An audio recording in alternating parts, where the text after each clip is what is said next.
Imagine this. You're sitting at a restaurant and you take a bite of something so delicious.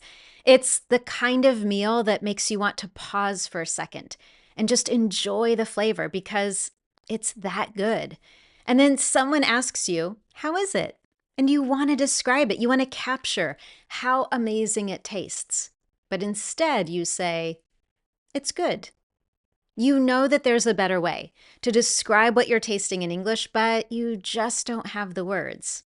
If that sounds familiar, you're in the right place. Today, I want to share with you the exact words and phrases English speakers use to describe food. Because food isn't really just food, it's part of how we connect. Think about it for a moment. When you share a meal with friends, when someone asks you about a dish that you love, or when you're in a restaurant trying something new, you want to express what you really think. But if the only words that come to mind are good or tasty, it might feel like you're holding back, like you have more to say, but English is getting in the way. The truth is, English speakers naturally use very descriptive language for food. It's part of the conversation. So today, I want to make sure that you have those words too. And here's how we're going to do it. First, we'll go through simple ways to describe how food looks, smells, feels, and tastes so that you can be precise. And then I'll show you how to use these in real life situations so that you feel natural and confident using them in your English conversations. And of course, as always, I'll give you the chance to practice as well. So let's go ahead and get started. As I briefly mentioned, there are 4 key ways to describe food.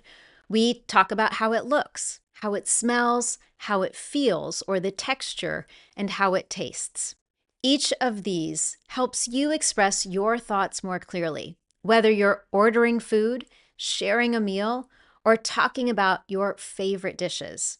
So let's begin with how food looks. Have you ever heard the expression that we eat with our eyes? If you think about it, one of the first things you do before you even take a bite is you observe, you see the food on the dish. And at that moment, your brain is already deciding, does it look fresh, appetizing, or exciting? This is why restaurants focus so much on presentation, because how food looks influences how we think it will taste. So, how do you describe a dish when it looks appealing or when it doesn't? Here are the words to help you do that. First, appetizing. This simply means that it looks like it's going to taste good. For example, that dessert looks so appetizing. Similar but even stronger is mouth-watering. This means that something looks so appealing, you can almost begin to imagine how it's going to taste. For example, the pizza just came out of the oven and it's mouth-watering. Then we have beautifully plated, and this means that everything is arranged in a visually pleasing way. For example, the chef made sure that every dish was beautifully plated. Now, if something is beautifully plated, it's very likely that it's also colorful. In other words, it has a mix of colors. For example, I love how colorful this salad is with all the fresh vegetables and edible flowers. And then we have perfectly arranged. In other words, organized neatly and with care. For example, the sushi rolls were perfectly arranged on the plate. And now let's move on to describing how food smells. I'm curious, have you ever smelled something so good that it made you feel hungry? Imagine, for example, walking into a bakery smelling like fresh bread, or cutting into an orange and getting that bright citrus scent. The way food smells can help build anticipation or make you want to avoid it entirely. A strong, fragrant aroma can make a dish irresistible, while an unpleasant smell can certainly instantly change your mind. So here are other words that we use to describe smell. First, aromatic. This means that something has a strong, pleasant smell, usually from herbs and spices. For example, the kitchen was filled with an aromatic scent of garlic and rosemary. Next is briny. This means that it smells salty, like the ocean.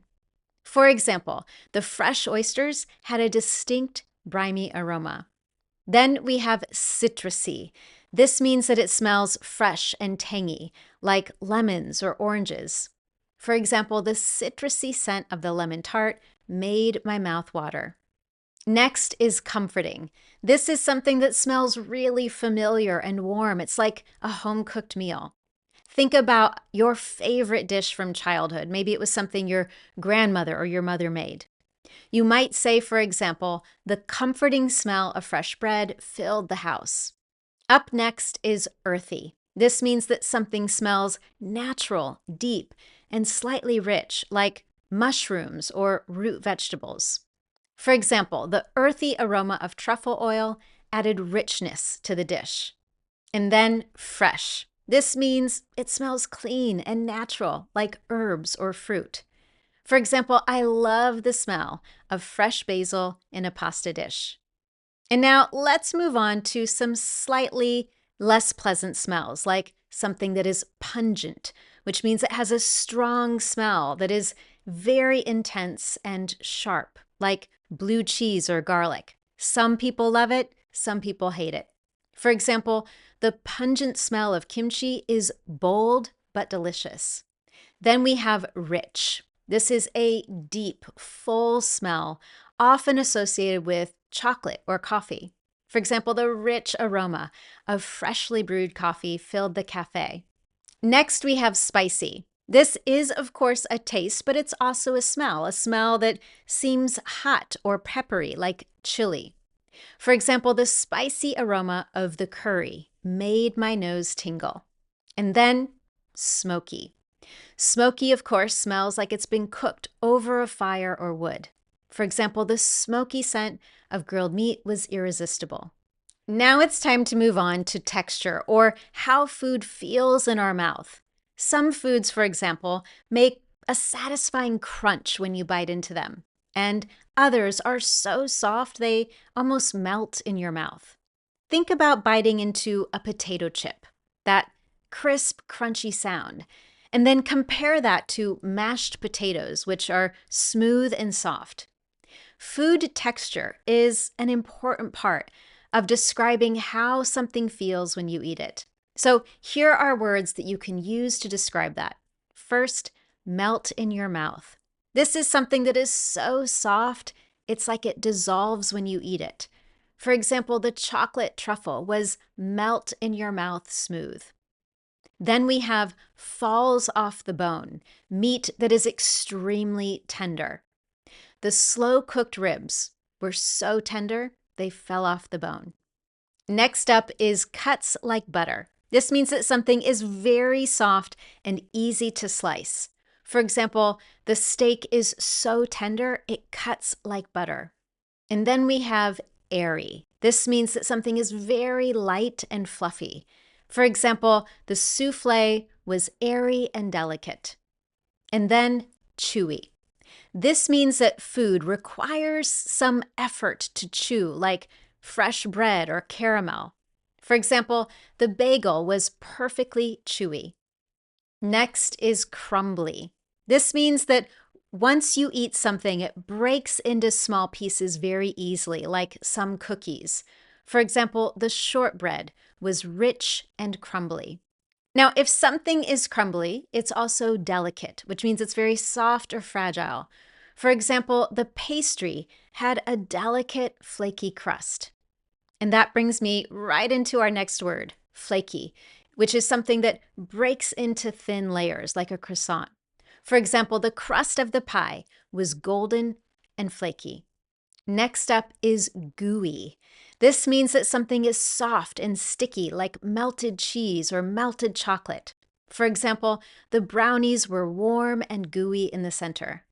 And then we have juicy, which is something that is full of moisture, like ripe fruit. For example, the peach was so juicy and delicious. All right, we've got 4 more words in this category. It's quite a broad category. Next is silky. We use this to describe something that is very smooth, like a custard. For example, the pumpkin soup was creamy and silky. This brings me to creamy, which means that something is thick and smooth like yogurt. For example, the pasta sauce was rich and creamy. Next is a word that we briefly highlighted earlier, crunchy. This means that something makes a loud sound when you bite into it, like chips or nuts. For example, the salad had a nice crunch from the toasted nuts. And finally, velvety. This means that something is smooth and rich, like thick, perfectly made hot chocolate. In fact, we quite often describe hot chocolate as thick and velvety. And now it's time for our final category, describing how food tastes. I'm curious, have you ever eaten something so good that you actually closed your eyes for a moment just to enjoy it, to savor it? Or maybe you've taken a bite of something and immediately thought, nope, that's not for me. Taste is without a doubt the most important part of any meal. But how do you describe it beyond saying that it's good, delicious, tasty, or bad? In English, we often use very precise words to talk about food flavors. So, whether you're describing something that is rich and indulgent or bland and disappointing, having the right words will help you express exactly what you mean. So, let's get into how to talk about the way food tastes. First, we're going to look at a list of positive words. So, when food tastes wonderful, such as delicious, which means very pleasant. You're super satisfied with the taste of the dish. You might say, for example, this pasta is delicious. Can you please share the recipe? Even stronger is exquisite. And this is also quite formal. It means that the flavors are beautiful, flawless, and delicious. For example, each course was exquisite. I'm so glad we made this reservation. Similar to this is divine, which means supremely good. For example, you have to try this lemon tart. It's divine. Then we have interesting flavor profile. This means that there's a mix of flavors that's very unique and complex. For example, this wine has an interesting flavor profile. It's not sweet, but it's not really dry either. Then, indulgent. We use this to describe something that is high in sugar, fat, or salt. In other words, it's very rich. For example, you might say that I'm treating myself to an indulgent dessert tonight. Then we have savory. This is used to describe a rich, umami taste that isn't sweet. For example, I love the deep, savory flavor of this dish. Earlier in this lesson, we described a smell as citrusy, which is perfect when trying to describe how lemons or oranges smell. Then when you want to describe the taste, you would use tangy. This is a slightly sharp, acidic taste, like citrus or vinegar. For example, the dressing in this salad is tangy and fresh. It balances the salad perfectly. And then finally, for these positive words, we have umami, which is a deep, satisfying, savory taste that often comes from broths, mushrooms, or aged cheese. For example, the broth has a strong umami flavor from the mushrooms and slow cooking. And now let's move on to more neutral words when the taste of something is noticeable but not always pleasant. For example, bitter. This means sharp and slightly harsh, like dark chocolate or coffee. For example, the caramel sauce is just a little bitter. It might have been cooked for too long. Then we have bland. And this means that something is totally lacking in strong flavor. There might not be enough salt, or it's just totally unseasoned. As a result, it's kind of boring. So in that case, you might say, the soup tastes a little bland. I think I need to add some spices. Next is heavy.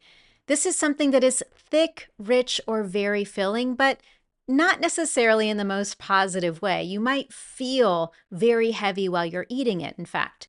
For example, the cream sauce makes this dish feel so heavy. Next, we have sticky.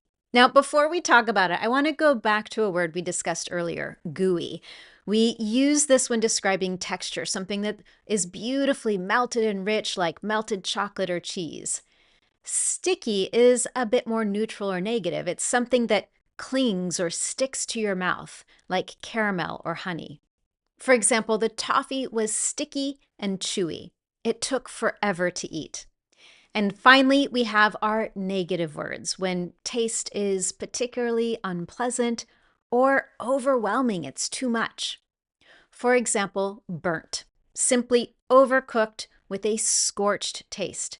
For example, I think the toast is burnt. It's black on the edges. Then we have dry, which means lacking in moisture and too firm. For example, let's order from another place next time. The chicken was really dry. Next up is mushy. This means something is too soft and often overcooked. For example, the vegetables are mushy. I prefer them to have a little bit of crunch. Next on the list is sickly sweet. This means that something is overly sugary, so much so that it's totally unpleasant. For example, the frosting on this cake is sickly sweet. I can only eat one small bite. Okay, you now have quite a list of words you can use to describe how food looks, smells, feels, and tastes. To really learn this vocabulary, we have to practice it. And one of the best ways to do that is number one, see and hear how it's used in real life conversations, and then practice it. So let's do both. We're going to start with some real world scenarios. How do you actually use these words in real conversations? I want to share a few common situations where food descriptions are useful. First, when you're choosing a meal at a restaurant. I want you to imagine that you're at a restaurant with friends. You're looking at the menu and someone asks, "What are you thinking of ordering?" And instead of saying, "I don't know, it all looks good," you could say, "I'm thinking of getting the salmon. It sounds really flavorful and I love anything with smoky fish." Or, "The pasta sounds indulgent. It has a rich, creamy sauce and I'm in the mood for something comforting." Now, speaking of comfort foods, we all have those go-to meals that make us feel warm and relaxed. So instead of saying, "I love soup," you might say, "I love a good bowl of homemade soup." There's something about that rich, aromatic broth that's so comforting. Or, "Nothing beats fresh bread with creamy butter." It's simple, but so satisfying. This next situation is quite important because not only is it about the vocabulary, but it's also a bit cultural. If you are in someone's home, you might want to celebrate a meal that they've cooked. For example, imagine that you've been invited to your friend's house for dinner and you know that they worked really hard on this dinner. So you want to express your appreciation. Instead of saying, "This isn't bad" or "This is good," you could say, "This stew is incredible. It's so hearty and the spices give it a deep, warming flavor." Or, "This dessert is perfect. It's light and airy, but still rich and flavorful." And then let's imagine that you're describing a dish to a friend. Maybe someone asks you, "How was the food at that new restaurant?" And instead of saying, "It was great," you could say, "The sushi was fresh and beautifully plated, and the flavors were perfectly balanced." Or, "The chocolate cake was decadent. It was moist, rich, and just the right amount of sweet." Now that you have these real life examples, I want you to practice, and here's how you can do that. First, I want you to think about your favorite dish, something that you absolutely love. And then I want you to describe it in the comments below. Try using at least 3 words from this lesson today. Consider how it looks, how it smells, what the texture is, and how it tastes. I will absolutely be reading your responses and can't wait to see what you come up with. Now, before we finish up, if you found today's lesson helpful to you, I would love to know, and you can tell me in one very simple way. Give this lesson a thumbs up here on YouTube. And while you're at it, make sure you subscribe so you never miss one of my Confident English lessons. Thank you so much for joining me, and I look forward to seeing you next time.